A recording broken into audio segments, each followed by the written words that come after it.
Not everyone can afford to pay $200 to $300 or more for video editing software, especially if you're a beginner and not sure how to edit your own videos.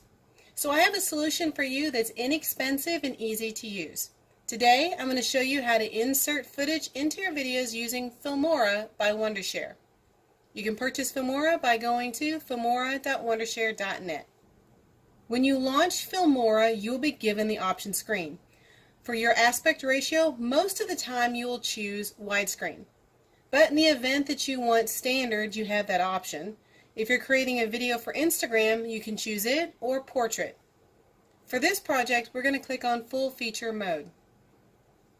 To make it easier on yourself, I would suggest that you put all the images and video that you want to use in one file folder on your desktop so you can easily import them all at once.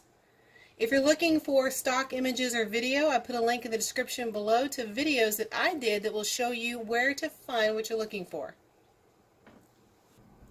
Click on Import Media Files here to grab all the videos and images you want to use for your project. It's okay if you add more than you're going to use, and if you need more, you can always add more if need be. Click on the video you want to use as your background.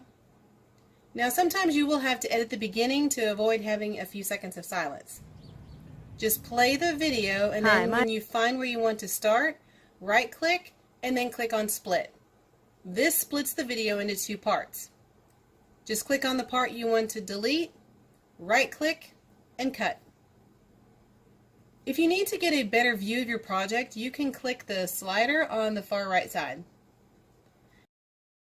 Now play your video to see where you want to add your footage. When you find a spot, you can stop, move back to find the exact place where you want to add your videos or images. Add whatever you want, right click on it, and then apply to PIP. If your footage is too long, you can split it and then cut it to fit your needs.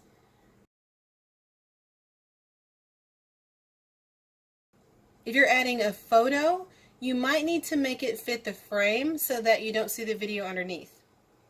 Just keep adding what you want until you're happy with your project. So it's really not a lot that Always play back your project to make sure everything you added is where you want it to be. As you can see, it's pretty easy to add images and video to your projects. You can add music tracks and so much more that we'll just cover in later videos. When you're through with editing your project, just click on Export, name your project, and select the encoding you want to use. Then export. And that's it. If you find yourself doing a lot of video editing, then you may want to consider upgrading to Camtasia, Final Cut, or even Adobe Premiere Pro. But if you're just starting out, don't spend a lot of money on software until you know that you'll get value out of it. Once you learn how to edit video on one platform, it'll be easier for you to learn how to do it on another one.